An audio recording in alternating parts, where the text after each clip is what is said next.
Bonjour à tous, cette vidéo est la deuxième d'une série de vidéos traitant le chapitre Information chiffrée.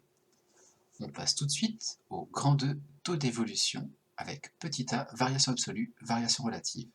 Le petit a sera écrit en vert. Mettez la vidéo en pause, puis reprenez une fois que c'est noté. Petit a donc, variation absolue, variation relative.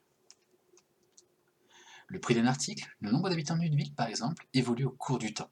On dispose donc d'une valeur initiale, notée VI, avant l'évolution, et d'une valeur finale, notée VF, après l'évolution.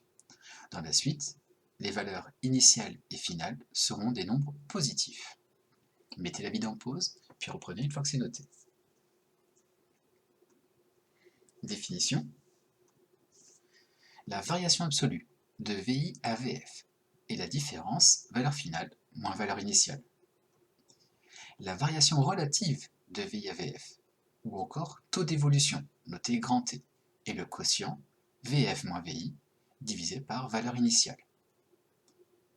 Enfin, le pourcentage d'évolution, T, de VI à VF, eh bien, c'est pratiquement le même nombre que ci-dessus, mais cette fois-ci fois 100. En fait, c'est le pourcentage d'évolution.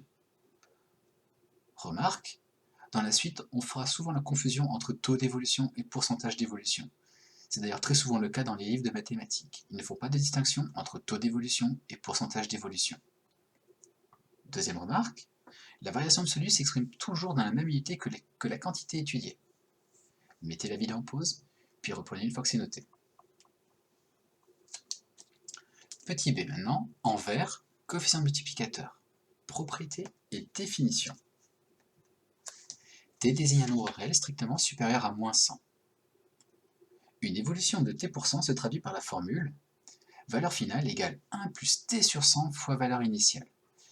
Je n'explique pas davantage cette formule car elle a été déjà abordée en classe de collège. Nous la reprenons plus tard en exercice. Deuxièmement, Cm égale 1 plus t sur 100 est par définition ce qu'on appelle le coefficient multiplicateur de la valeur initiale à la valeur finale. Schématiquement, cela donne valeur initiale, valeur finale. Pour passer de l'une à l'autre, eh bien on multiplie par le coefficient multiplicateur.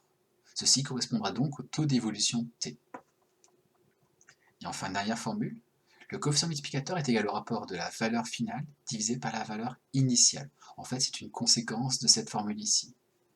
Et enfin, dernière formule, t est égal à cm moins 1 fois 100. Cette formule est très importante, elle sera constamment appliquée dans la suite des exercices. Propriété. Lors d'une augmentation, non seulement la variation absolue est positive, mais aussi le taux d'augmentation, le taux d'évolution t est strictement positif, et le coefficient multiplicateur correspondant est plus grand que 1. Inversement, lors d'une diminution, la variation absolue est négative, le taux d'évolution est négatif lui-même aussi, et le coefficient multiplicateur est strictement plus petit que 1.